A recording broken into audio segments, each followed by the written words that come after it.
This car radiates Mercedes' old-school spirit of quality engineering. Tenacious road holding, powerful fade-resistant disc brakes, aiming to be as road efficient as it is fuel efficient. The Mercedes-Benz 240D, aiming for efficiency in all its forms. Its diesel versions worked for living in the taxi trade across the world, and their popularity said everything that needed to be said about its legendary durability. Some examples would rack up 300,000 or even 600,000 on average, with only minor work to keep them in good shape. And this was at a time when plenty of its contemporaries were fortunate to see 100,000 miles before being dropped into the crusher. And even if they were lucky to be reborn as a new fridge, there is no doubt that W123 would have outlived that too. For many millions around the world, the W123 was the right car at the right time, and over the next decade, this car would introduce Mercedes to more people than ever before, and to solidify its position as the leading luxury automaker. The legendary Mercedes W123 is by far the best-selling model of the brand. It's considered a pioneer in several areas. It had the first station wagon version in the history of the brand, the first turbo diesel engine in Germany, introduced anti-lock braking system and a driver's side airbag. The introduction of W14 series marked the beginning of work on the next model with the W23 factory designation. It took 7 years to get the car to its final look. Improved safety, comfort and easier service, these were the key tasks Mercedes set for the engineers back in 1968. In the meanwhile, many ideas had been put on the table, from the most radical ones with the futuristic elements to the most classic. First prototypes were made in 1974 and were also used for crash tests, through which the programmed deformation zones on the body were examined. Since Germany introduced the obligation to fasten seatbelts in 1976, Mercedes immediately began work on the design of airbags, which were installed on the Mercedes W123 only in 1982 as an option. The first 16 cars were assembled in the summer of 1975. The new model was warmly welcomed by the public, and all of its annual production for 1976 was already pre-sold. The waiting list was so long that some customers waited for 3 years, and when the one-year-old used cars reached the market, the price was up to 5,000 Deutsche Marks higher than the price of the new ones.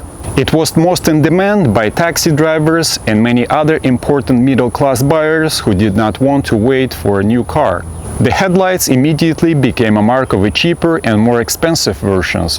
The round elements inside the rectangular headlamp were reserved with all models except the top versions, 280 and 280e.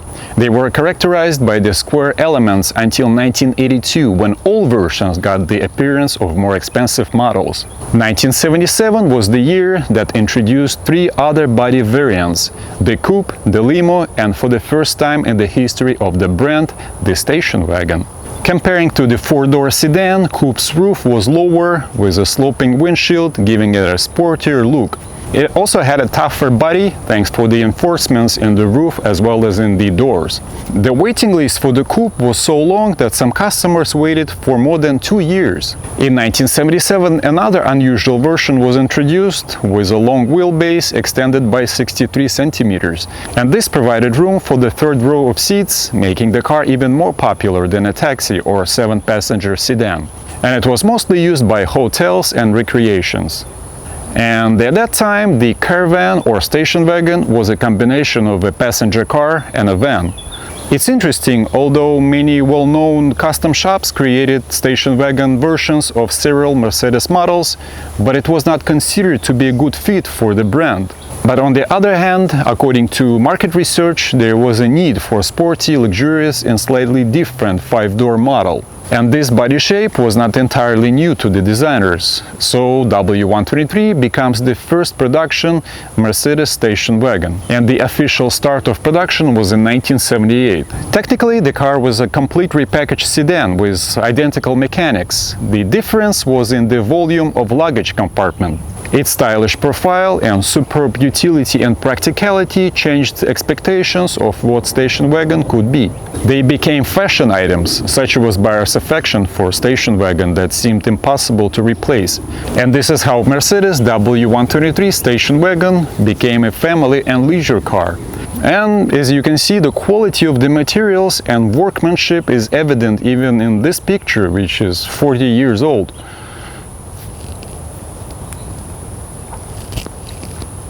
The list of its accessories was so long that it could be printed as a book. The options meant everything that today's luxury models have. There were so many extras that the value of the optional equipment easily doubled the price of the car. The prices ranged from 18,000 Deutsche Mark for the base model in 1976 to 80,000, which is the last year of production price of 300 TD turbo diesel with all its equipment. So the Caravan with all the options priced 3 times more than the base S-Class. Although the 123 was a brand new car, a lot of it was taken from the W114 and 115 models. The front suspension is borrowed from the larger S-Class series, that was the W16 series at that time. The engines were taken over from the 114 except for the 2.5-liter 6-cylinder engine for the 250 model, which was brand new. It's crazy to even imagine, but there were a total of 9 engines in the first year of production. The basic gasoline from 200 series had 94 horsepower at 48 RPMs, while the diesel 200D had just 55 horses.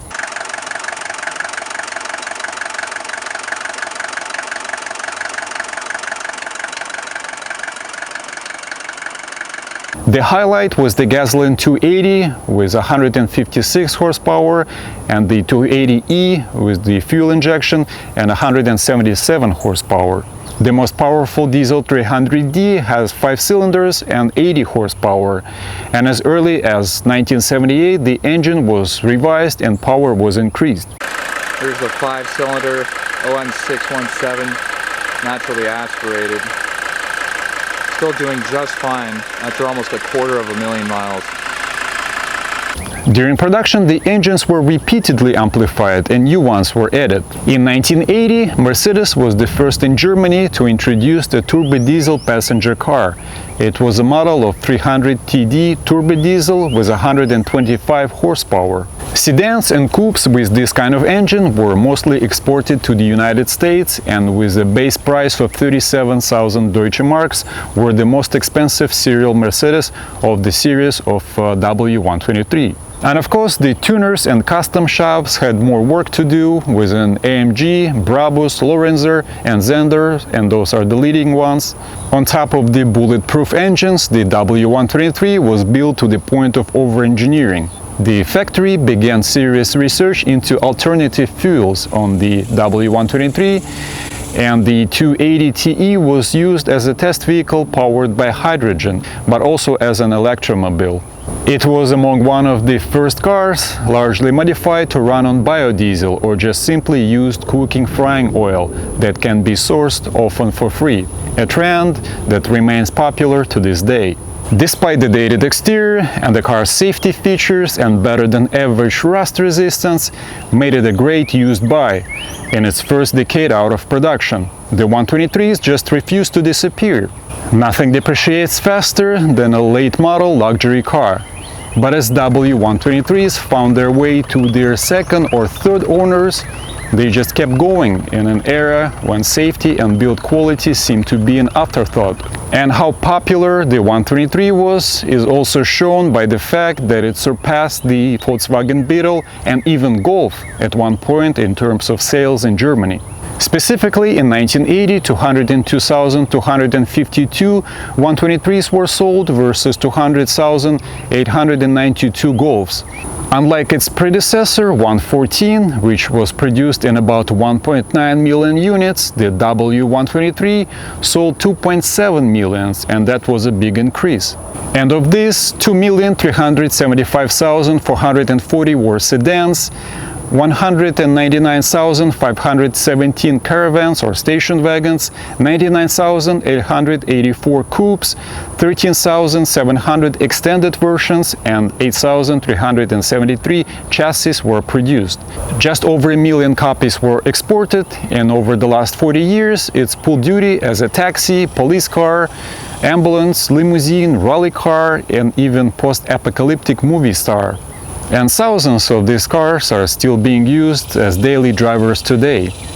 German cars had a small but passionate fan base in the United States long before the W123 cars emerged in the picture, but the term German car reliability didn't really come into play until the W123. It was marketed as a luxury car in the American market, and at over $12,000 in base trim, that is around $49,000 today, it priced about as much as a Cadillac Seville. But the American auto industry had a quality control crisis on its hands, and during this time Mercedes stood out. But the 123's reputation went beyond the work as a taxi. Around the world, this was a highly desired car. Its classless, understated elegance and the benchmark quality meant that 123's owners included the great sport and pop stars and politicians and everyone in between. But the days of cheap-running 123 may soon be coming to an end. Maybe it's because there are so many of them still on the road, or maybe it's because most of the world can't even remember a time before them anymore. But sometimes in the last decade or so, the 123 started to get the respect it deserves. They are not yuppie status symbols in the West or taxi cabs anywhere else. They're survivors. Try to think of another 70s era daily driver you see on a regular basis.